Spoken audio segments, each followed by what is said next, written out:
Angela, please go ahead. Hello, let me get my, yes, I think you see the big screen. So, yep, great. Okay, oops, this is not where this is where I put Federico's name. So let's start from the beginning. Oops, can I get there? Yes. So maybe we can switch to the full There. screen mode. I see the. Oh, you see the presenter? Correct. I see the ruler on the left side, all the slides on the left side. Huh. Okay. So just click on slide player. Maybe there's a button. What do you see now? I don't see any change. Huh. Okay, that's interesting. Well, let's just do mirrors. That's probably the best. Because I did that yesterday and it worked well. That's okay. The mouse doesn't want to go where I want it to go. So use slideshow. Let's do that. Perfect. That's okay, good. All right, so then I can actually close this other thing and stay in one unit alone. Well, thank you for inviting me, and closing a long week is always challenging, but I hope you enjoy what I have to share with you today.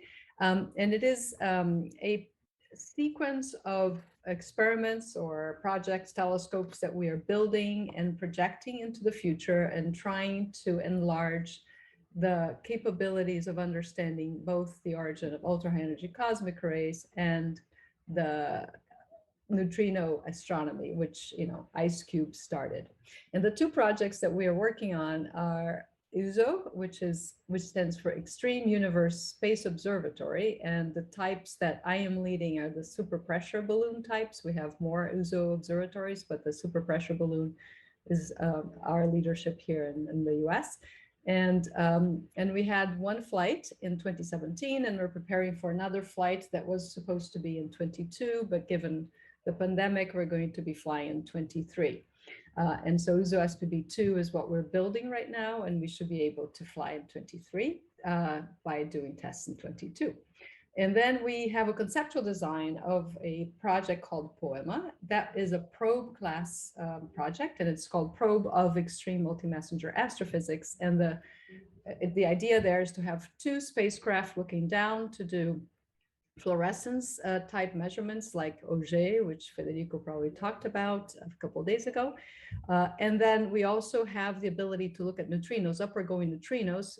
And we do the neutrino search by looking for extensive air showers coming from the ground, produced by a tau neutrino from the other side of the Earth that produces a tau lepton, it decays, it starts a shower, and we see the shrink of radiation. So those are two projects that are, one is just showing what we can do in terms of fluorescence from space, and the other is looking for this new technique of developing the optical Cherenkov for neutrinos, which would be important as a detector starting at PeV neutrinos and upwards from there. So complementary to where IceCube is right now. And the questions we want to answer with these projects are, two astroparticle physics questions. What are the sources of ultra-high energy cosmic rays? And to answer that question, we need to measure the spectrum, the composition, and anisotropies above 10 eV. And the other question we would like to study is what are the sources of astrophysical neutrinos, multi-messenger coincidences in this case with gamma rays, gravitational waves, and neutrinos, which would be the one we are contributing. And for POEMA, it would be above 10 PeV, and for USO SPB, it would be about 1 PeV threshold energy to look for these neutrinos.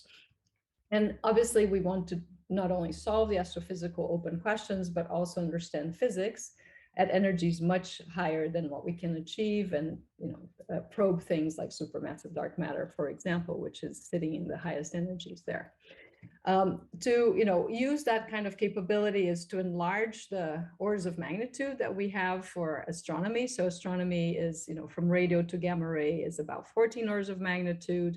When you include cosmic rays and neutrinos, you double the number of energies that you are assessing. So nature will tell you different stories through that new lens, new multi-messenger type of measurements. And if you add the gravitational waves on the other end, assuming we would start seeing gravitational waves with pulsar timing, you can triple the order of magnitude range that astrophysics can be done, which is very exciting. So I think this is development on just enlarging the ways we can test and understand the universe. So the cosmic ray spectrum, I'm sure you all have met before. It has a power law type structure, a steep power law at -2.7-ish. Depending on where you look, there is a solar influence in the low energies, and I'm talking about the extremely energetic events at extragalactic scale. So we don't know exactly what the extragalactic and the galactic cosmic ray transition is, but we know that by the time they get to 8 eV, they better be extragalactic. And so the transition is another great question. And obviously there are many, let me show you this slide. There are many space experiments looking at the low energy cosmic rays, which is important for folks wanting to go to Mars and any other astronaut type experiments out there, humans or biology in space. It's also difficult to do the very high energy ones from space in general because the fluxes are really, really low. So obviously, if you want to put a detector, a meter square detector in space is very expensive. You don't want to put a kilometer square detector in space, but we have the atmosphere, and what I shown as the POEMA idea is to use, and many other such plans, is to use the atmosphere as our detector, and we have to instrument to be able to see the shower development. So what we use to, as a detector is the atmosphere is our detector medium. And with 2 telescopes, we can reconstruct precisely at 10 to the 20 what is happening in the shower. So you have an extensive air shower produced by a 10 to the 20 electron volt particle, a nucleus most likely, and it has fluorescence light emitted because of the nitrogen fluorescence in the atmosphere, and that is an isotropic emission in all directions. So it's very nice. You can see from many 100 kilometers away or more. The other signal that we're going to use for the neutrinos is the Cherenkov emission, which is beamed forward. So we don't usually place a telescope below a shower. We place a telescope above showers, so we would see the fluorescence easily. But for the Cherenkov, we can see only for the upward going showers. And so what we do is we point towards the limb of the Earth so we can see the neutrino-induced tau decay showers through the Cherenkov technique. So you heard about Auger from Federico Sanchez, which is what I was writing when I opened the slide. You also know that telescope array. So these are the 2 observatories that lead in the ultra energy cosmic ray studies. Auger is a lot bigger and more powerful, and therefore leads the field in terms of results. So you had a review on that, so I will not bother too much, just remind myself that I was part of this group, which is lovely to build this incredible observatory or center for ultra energy cosmic rays, neutrinos, and also developing different techniques. In the beginning, it was basically, this is me, young version of me. And with tanks, now we have the radio antenna, so the techniques are becoming more sophisticated, and we should have an interesting future in this field too. And this is the fluorescence. So that what I showed before, and you've probably seen before, is the array of detectors. There are 1,660 of them, covering 3,000 square kilometers in Malargüe. And then we have the fluorescence telescopes that oversee the site. And what we're doing is planning a compact version of these fluorescence telescopes to put in space and look down so we can access a much larger volume. The summary of the spectrum measurements, Auger and telescope array here at the end. They are in agreement within the error bars of the energy scale. There's discussions if there's a little bit more in the Northern Hemisphere at some point or not, but in general, it's quite an achievement. The precision that this is measured now, and many other experiments extending it to lower energies, but these are the 2 leading experiments at the highest energies. The Auger dipole above 8 eV give us the confidence that these are extragalactic like we expected them to be, but it's nice to see something that actually tells us that they are. And the way that logic goes is that you would see, for example, in the galactic plane, something that correlates with the galactic plane if the dipole was coming from a galactic source. But since it isn't a galactic source, it does not point towards the galactic plane or the galactic center. And the positioning of it seems to have something to do with the supergalactic plane. And there are many ideas on why, but it's not something that people have predicted, but it's more of it isn't the galactic center. When you go up in energy from the 10 eV range that you start seeing the dipole at 80 eV, when you get to 40 eV, you start seeing interesting hotspots or departures from isotropy, which might be signifying some sort of source. And this is still being debated in the community if, maybe starbursts or active galactic nuclei might be where these cosmic rays are coming from. These are not significant at the level that we can, relax. We have to increase the data at the highest energies where the pointing to the sources will be more direct. So that's the same point. Here's the spectrum, the more recent spectrum from Auger, which has interesting features like a second knee, the ankle, and this turnaround. The turnaround was something we were looking for when we were designing Auger, which is what we thought would be the Gzk cutoff, but it's also where sources would start being something we could observe. And what we see is a little bit of, some surprises. Well, first, what we're talking about going to space is because of the statistically limited range of the spectrum and the extragalactics. We're looking at extragalactic sources, but we just don't have enough data to point to which source it is or which sources they are. But there is this spectrum shape, which is an interesting change. And there was always a possibility that whatever the source is, there will be a maximum energy, which forces the spectrum to go away, or there could be effects due to the Gzk that we call Gzk effect. Let me introduce the Gzk effect first. So the Gzk effect was proposed by Grisens, Zeppelin, and Kuzmin in the 60s, just after the microwave background was discovered. And the idea there is that a proton, for example, interacting with the microwave background produces delta resonance, produces pions, and these pions then, that pion production will lessen the energy of the original proton. Obviously, the neutron becomes a proton again, so you end up with a proton with lower energy. And the effect in the spectrum would be a barrier, so you would have that kind of a shape. But there is also the same type of effect with nuclei. That's something that we worked a long time ago trying to understand what nuclei going through the same process. And by the way, Grisens, Zeppelin, and Kuzmin had also suggested that the same effect would happen for nuclei, in particular photodissociation. And we did sort of more precise study of this. And it turns out that that's exactly necessary to understand what we're seeing today. So what we're seeing in Auger is a lot of different flavors of nuclei going through an interesting dance. This is one possibility to explain the spectrum given the error bars on the different Xmax, which is the way we tried to, the evolution of each shower gives you a sense of what nucleus it is. And that's how you translate to a composition below this very busy, the spectrum looks well behaved, and then you put all these curves below and people get very confused. So let me walk you through them. I don't know if I forgot the label, sorry about that. So we have the protons here, and then the helium type components is a range in A's, but that's roughly helium dominated. Then you have oxygen and silicon types going on, and then eventually iron. So that's just showing that there is also a change in flavor or type of nucleus. And this is also more likely to be an Emax effect versus a Gzk. It's obviously a combination, but given the energies that we're talking about for the protons, then it's really mostly a maximum energy. There's still a lot of questions about the injection spectrum and other details to get these fits to make sense in terms of astrophysics. All right, so with the Gzk cutoff, we were also expecting to get a lot of neutrinos, but given the nucleus being the flavors that we're talking about being the composition of ultra-high energy cosmic rays, the flux of neutrinos has not been as high and effective as we expected them to be. So this is changing some of our predictions and some of our optimism in getting to the cosmogenic neutrinos.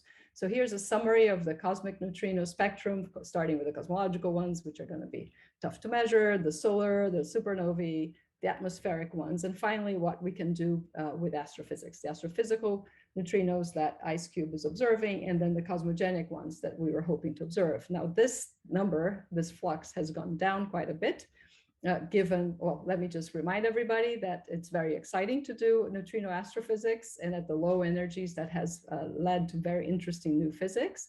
including the Nobel Prizes, which is very nice. But what I wanted to show is that IceCube is the one doing the leading work on the astrophysical neutrinos. And there is a big proposal to do IceCube Gen 2, which hopefully will go forward, and then we'll enlarge the capabilities and the sensitivity at these energy scales. And that's, sort of up, starting at PeVs becomes clear. And then if you go up from there, you do a good job. But this is the plot I was hoping to stop at, which is a combination of what the cosmogenic neutrino, cosmogenic photons, and the low energy photons through the propagation of everybody. So this is, gamma rays, neutrinos in the middle, and the cosmic rays here as a function of energy, the fluxes of the measured, and this is the predicted where you would expect these fluxes to be. And here's the IceCube neutrinos being measured. So getting to this sensitivity is going to be very challenging for most technologies that we know of now. But I think it is worthwhile getting to it, because a cosmogenic neutrino flux will give you the type of sources that will have information about the sources themselves, the source distribution, and you see the accumulated neutrinos from all of the observable volume. In the meantime, we have fun with astrophysical neutrinos, which are correlated, at least in this case, with a gamma ray activity. So we have both gamma rays and neutrinos coming from Texas 0506.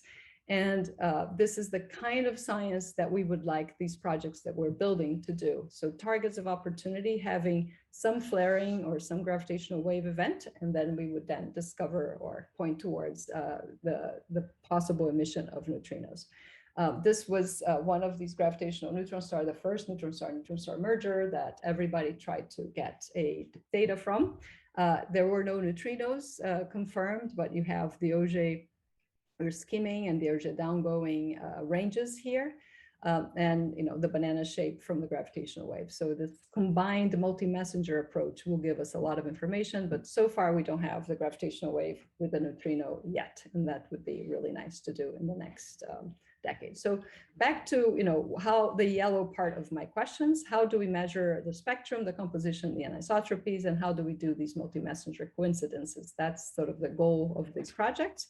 So I mentioned that POEMA is the probe of extreme multi-messenger astrophysics, and it was a design that a lot of people participated, 70 scientists over 32 institutions and 13 countries.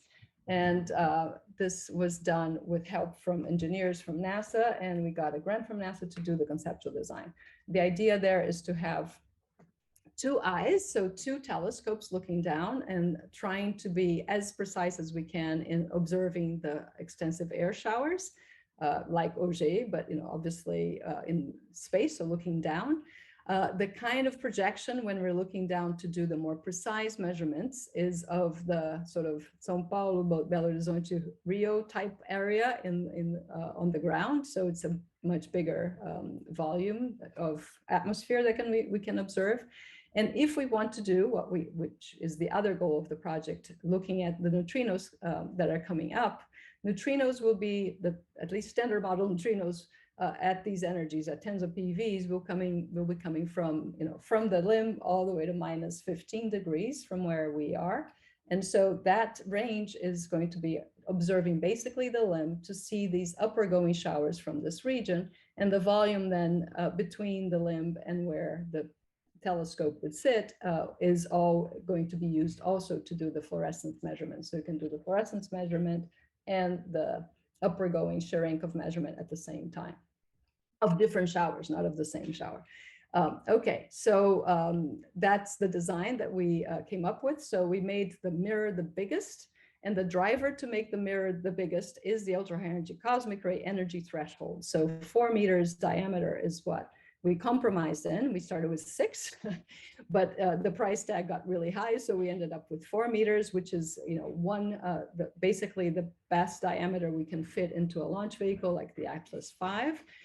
So that was designed, both the mirror, but also the corrector lens to an optics that could maximize the field of view, because we want to see the biggest volume of the atmosphere. We don't care about tiny precision like Hubble and JWST does, which makes it a different types of optics design. So we want very large field of view, and it's okay to have 1 degree or 0.1 degree of resolution. So it isn't arc second resolution. The thing we did, which is very creative here too, is just 1 second.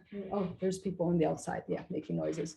But anyway, there's a hybrid detector surface here, which does both let me actually show you that. I don't know if anybody's coming in. There's some construction next door. So we have two surfaces here, one that has silicon PMs doing a nanosecond, tens of nanosecond timescale sampling. And the red piece of that is something that we are designing to see the shrink of light. So this is a very fast signal, it's very bright, so we can see, that's why we can go to very low energies, but it's very fast and it needs a lot of power. So we need to optimize in space how to use these kinds of detectors. And then the majority of the focus of surface is to look for the ultra-high energy cosmic ray fluorescence. So the majority here in blue is an ultraviolet camera. The ultraviolet camera is a microsecond sampling, so a little slower by comparison, but it's still pretty fast. And it does these videos of the atmosphere looking for these light bulbs moving at the speed of light hundreds of kilometers away. So that's the combined focus surface. So we can do both neutrinos from the limb and the rest of the volume using this other technique to look at the extensive air showers through the fluorescence telescope. So the goal again is to do better in the statistics. So at 10 to the 20, we can do really well and increase the number. And here's a plot, for example, of the current Auger, or not the current, sorry, Auger projected to 2030 and the telescope array. And this is the aperture as a function of inclination.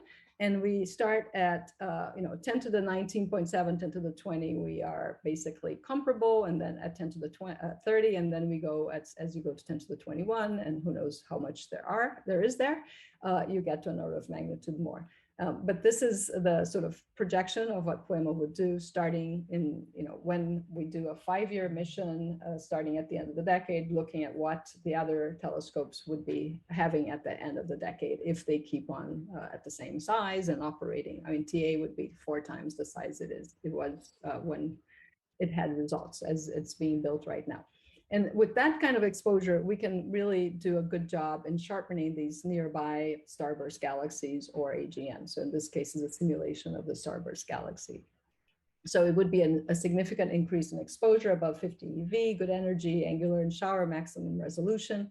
And we would accurately measure the composition, spectrum, and anisotropies at these very high energies throughout the whole sky with one detector, which is very nice because right now we have that issue with the energy being different between the two experiments. So I think we would, if these are the sources, we would see it. The more innovative and the thing we're spending a lot of time developing is the Neutrino Search, which is something we're doing, as I mentioned, using the Cherenkov telescope. And I will go for a few minutes here just to show you before we're done. So the POEMA is designed to see neutrinos above 20 PeV, and the user SPB that we're building is going to go from 1 PeV onwards because it's closer to the ground when you're in the balloon, so you can see lower energy with that. And the Cherenkov signal is what we look for. So again, we have a new tau. So a high energy astrophysical event will produce neutrinos. The oscillations will make a third of them be new tau.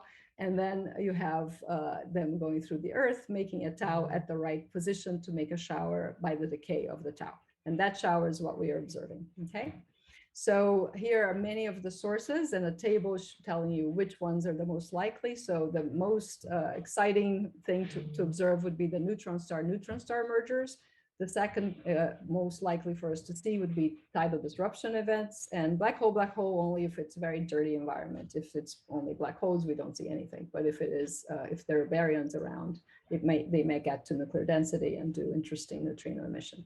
So that's some of the sources we would like to follow up. So the idea would be you get a gravitational wave notice, and then you look in that direction, and then you should be able to see neutrinos coming out of these interesting events. Here are 2 examples of these types of events. So on the left-hand side, we have neutron-star coalescence model of Fang and Metzger.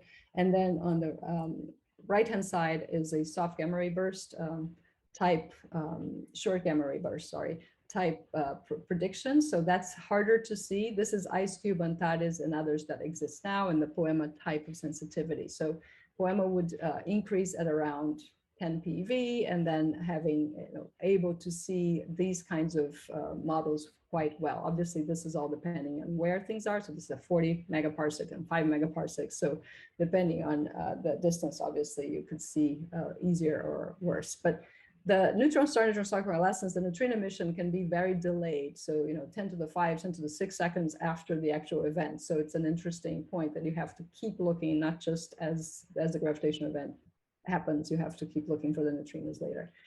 If you look at why do things in the sky versus on the ground in terms of the IceCube coverage, the IceCube is limited because it's sitting in the South Pole, but POEMA can see the whole sky. So that's that plot to explain to you what's happening.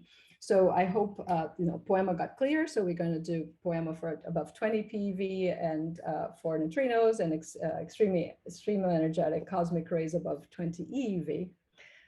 And next, I wanted just to show you how we get to POEMA. So that's a conceptual design for the next decade, and we are doing many R&D type projects to be able to construct POEMA. Some on the ground, and use the GEMUSO program is sort of behind all this. And there is a telescope in the telescope array site. We had the balloon in 2014, we had a balloon in 2017, and now we're preparing the balloon for 2023.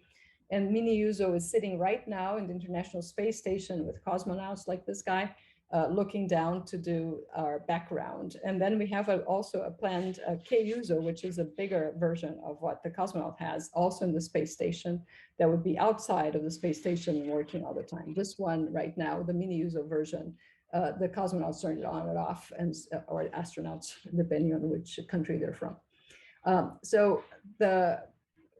For us, the most fun was launching SPB1 in New Zealand in 2017. Unfortunately, the balloon is a new technology from NASA, and it had a leak, so it didn't last long enough.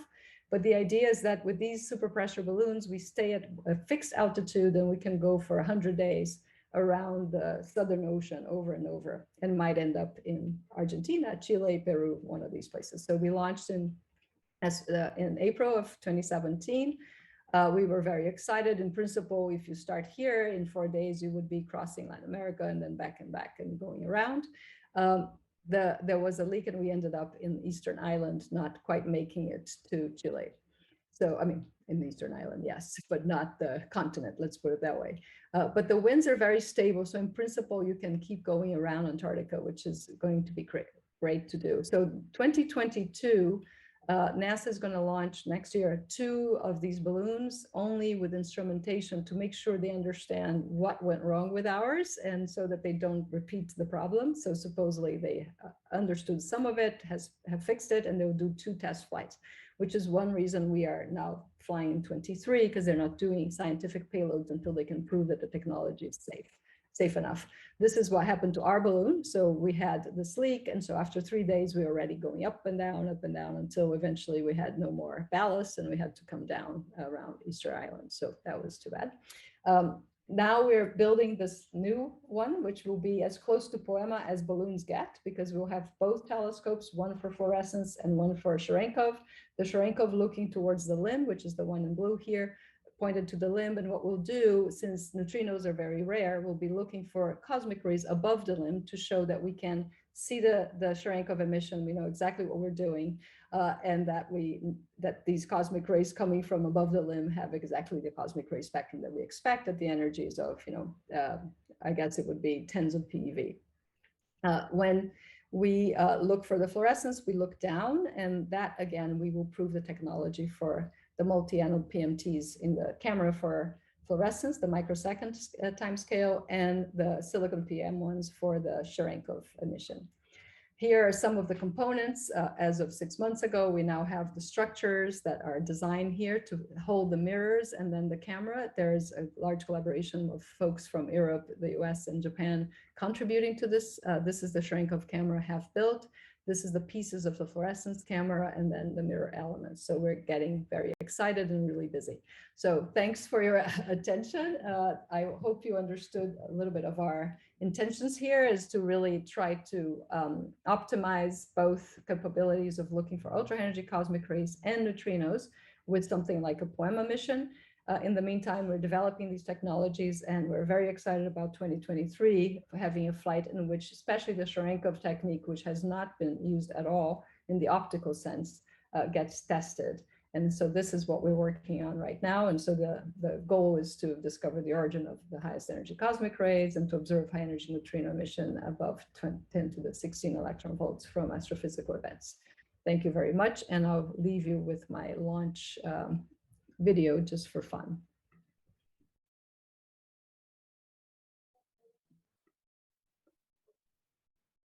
You can ask questions, I'm sure. Okay, while thank you're you. watching. Thank you, Angela, for this very exciting presentation. You know, space always excites because you can relate to physically to things, especially for young students. Anyway, any questions? Yeah, Claudio, I see your hand raised. Yes, a very nice talk indeed. Thank you, Angela. But I was a bit confused. I mean, it's a simple question. How would you know that you said that the Cherenkov light would come from somehow a signal of neutrinos? Yes. Or how would you know that they're from neutrinos? Yeah, just because other things don't cross the Earth, but and shower upwards. So these right? are neutrinos that come through the Earth. Yeah, exactly. So, okay. But if I'll make your question harder for me to answer, which is, so, you know, suppose I tell you there's Cherenkov coming from the limb of the Earth. If it's above the limb, it's cosmic rays. There should be a lot of signal there, and we can predict exactly what we should be able to see from above the limb. If it's below the limb, we can predict what neutrino fluxes look like for things that we haven't seen yet, especially in tens of PeV. So we won't know that that's what it is, which is why we would need to see the cosmic rays and say, we know what those are, and that's exactly what we see. So okay. That's why we're doing that with the balloon, to show that the technique works for things we already know the answer to. But obviously for the, if we want to do it for neutrinos, we better show the technology first. Now, the other question that people ask a lot is, well, you have, you know, a camera and you have a telescope and you're pointing in some direction. So if there's a Cherenkov signal coming towards you, you know where it came from, you know, within a degree or so, we can point to the source. But, you know, what if a cosmic ray that's not coming from the limb of the Earth, but something which is local hits your camera in one point of your detector, and it makes a big, you know, because the thing about fluorescence that's nice is that it's a line in your camera, right? It's a trace, and it moves at the speed of light given the distance. So you have a lot more measurements for the same event than a very strong flash of light that comes within tens of nanoseconds.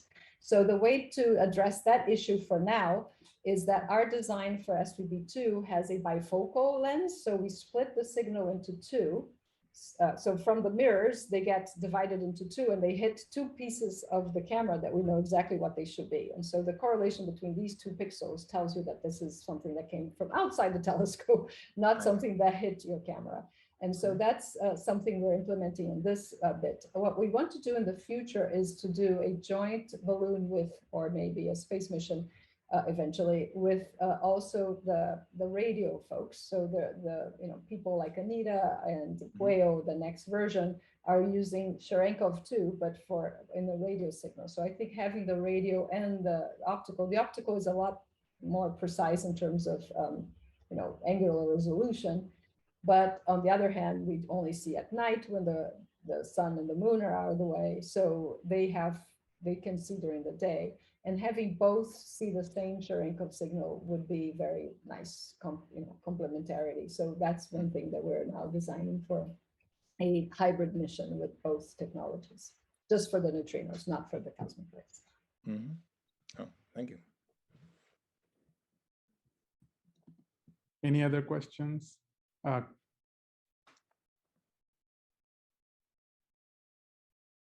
Rogério, go ahead. Angela, so Oi, nice Rogério. Oi, tudo bem? Tudo ótimo. So just a curiosity, Angela, I'm sure you get this question all the time, but how about meteors as a background? Yeah, so they are very slow. So if you ask me, what is this guy doing in the space station? He's detecting meteorites. He's doing two things. I mean, not him, but our telescope. the optics there is not big enough to see cosmic rays because the flux is too low, but it is good enough to see a lot of meteorites and to see transient events in the atmosphere, like electric showers that happen on the upper atmosphere. The timescales for these things can last, I don't know, fractions of a minute, which is kind of long for, so in microseconds, we see nothing. That was exactly the goal of this mission, was to make sure that the background in the microsecond, if it is nothing there, it's unlikely that, we'll have even more trouble in nanosecond timescales. So there aren't too many other things that happen we have found 0 things that happen in those timescales. So I think that is pretty safe, but we are using exactly that experiment to look at a lot of meteorites and TLEs, transient luminous events, and other things. So those are the papers that Mini user writes. Okay, thanks for giving the talk to us. Thank you. Thank you. I wish we could be together and have yes, a beer or a wine. I can see a lot of familiar names on the screen here. And listen to some good music. Oh yeah, that's true. Yeah, that would be fun. Some family music. Well, thanks to all our speakers, Matthias, Angela, and Cora. And I guess over to Edgar or Rogerio for some final remarks. Thanks to everyone. Yes, I'm gonna share something. Yeah. So I don't know how much of closing remarks are these, but I would like to thank everyone in the International Scientific Committee of SILAFAE, and Rogerio in particular, for getting to have all these people with wonderful presentations speak to us, and also the whole ICTP-SAIFR staff, because they have been taking care of most of the organizational aspects, so it was very easy for us. I would also like to thank all the speakers, of course, and the poster presenters for their wonderful presentations, and everyone who attended this conference. Thank you very much. And finally, just because it's Friday and everyone is a little bit tired, I'd like to make an invitation. I'd like to invite you all to the next SILAFAE, which will be in Ecuador. It will be most likely in the city of Quito, which is enclaved in the Andes, as you perhaps know. So this is a picture of the city. It's a very beautiful and colonial city. I hope you will enjoy it if you come. And if that happens, it will be at the campus of Universidad San Francisco de Quito, which is a very nice, small but very nice university. You can see a couple of pictures here as well. We will try our best to find some funding, twist some arms perhaps, and try to find the funding to make it happen in the Galapagos. I can't promise this, but we'll start working from tomorrow on this. We actually have a science center in the Galapagos Islands. I believe we are the only university in the world to have a scientific center there. And it's in a joint endeavor with the UNC, as you can see here. So here's Ecuador in South America. Here at the Galapagos Islands. The flight is very short, as a matter of fact. Anyway, I'd like to make the invitation to all of you. I hope we can see each other in person. As many as many people as can go. I hope you can make it. And if not, we will have the option of the video connection also open. So, okay, that's all I have to say. I hope you all have a very nice weekend, and thanks a lot. I don't know if Rogerio wants to add anything at all. No. Thank you, Edgar, for organizing this. And yes, hope to see you guys in person soon, sometime, somewhere. Have a good weekend. Thanks a lot. Thanks a lot. Bye-bye.